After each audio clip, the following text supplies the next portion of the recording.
এটা আমাদের অঙ্গীকার, এটা বাংলাদেশের মানুষের অঙ্গীকার। বাংলাদেশ তৈরি হয়েছে কে মুসলমান কে হিন্দু এই পরিচয় নয়।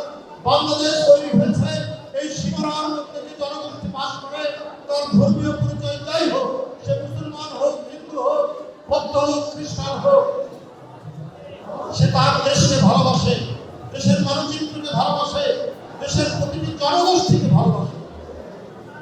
এই ভালোবাসায় উদ্বুদ্ধ হয়ে কেউ যদি বাংলাদেশকে নয়া পরিবেশ করাতে চায়, দিল্লি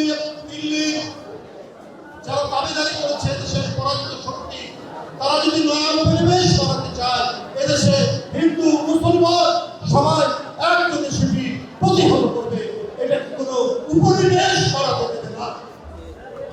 আজকে এই মহিমান্বিত দুর্গা পূজায় এটা আমাদের প্রত্যেকেরই অঙ্গীকার যে দেবী দুর্গা প্রতি বছর আসে বার্তা দিয়ে, কিন্তু মূল বার্তা কি? অসত্যকে, অন্যায়কে, অপকর্মকে তিনি বিনাশ করে দুর্গত নাশিক করে যার একটি অভিযান। তিনি তো মা দুর্গা, তিনি সত্যের জন্য, ন্যায়ের জন্য বারবার পৃথিবীতে আবির্ভূত হন এবং তার এই আবির্ভাবের মধ্যে দিয়ে এদেশে মানুষের বিরুদ্ধে, অন্যায়কারীর বিরুদ্ধে, পাপীর বিরুদ্ধে, অপরাধীর বিরুদ্ধে তীব্র প্রতিরোধের ঘোষণা করে উঠবে। কারণ দুর্গা পূজার মূল বার্তা সেটি। আজ অনেক অসুরূপী অনেক মানুষ যারা বাংলাদেশকে ধ্বংস করতে চায়, যারা বাংলাদেশের গণতন্ত্রকে এবং বাংলাদেশকে পরাজিত করতে চায়, তাদেরকে বিনাশ করার যে মন্ত্রণা, বিনাশ করার মন্ত্রণা আমরা পাই এই দুর্গা পূজার মধ্যে।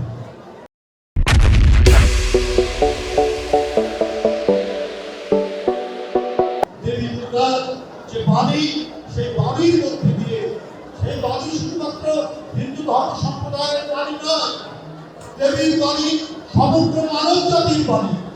দেবীর বাণী বাংলাদেশের প্রতিটি জনগোষ্ঠীর বাণী। আমরা সেই বাণীতে প্রত্যেকেই আমরা উদ্বুদ্ধ এবং সেই জন্যই বাংলাদেশকে কোনো শক্তি আমরা উপনিবেশ বানাতে পারি। এইখানে একদিকে যেমন গণেশ, একদিকে যেমন পল্লব, একদিকে যেমন সঞ্জয়, আরেকদিকে যেমন ডাক্তার জাহিদ, আরেকদিকে যেমন ডাক্তার আমাদের আওয়াল, আমাদের আরো এখানে যারা রয়েছে আমাদের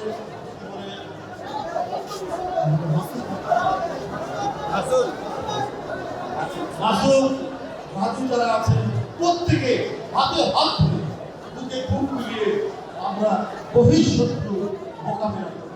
এটা আমাদের প্রত্যেকের অঙ্গীকার। আমি আর বক্তব্য বাড়াতে চাই না। আমি ধন্যবাদ জানাতে চাই জগন্নাথ হল,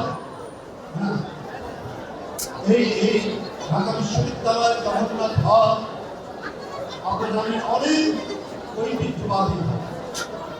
এই হলে একসময় পার্লামেন্ট, প্রাদেশিক পার্লামেন্ট দ্বিতীয়কান্তের ঘটনার মধ্যে দিয়ে সেটি এই ভবন ভেঙে গেছে।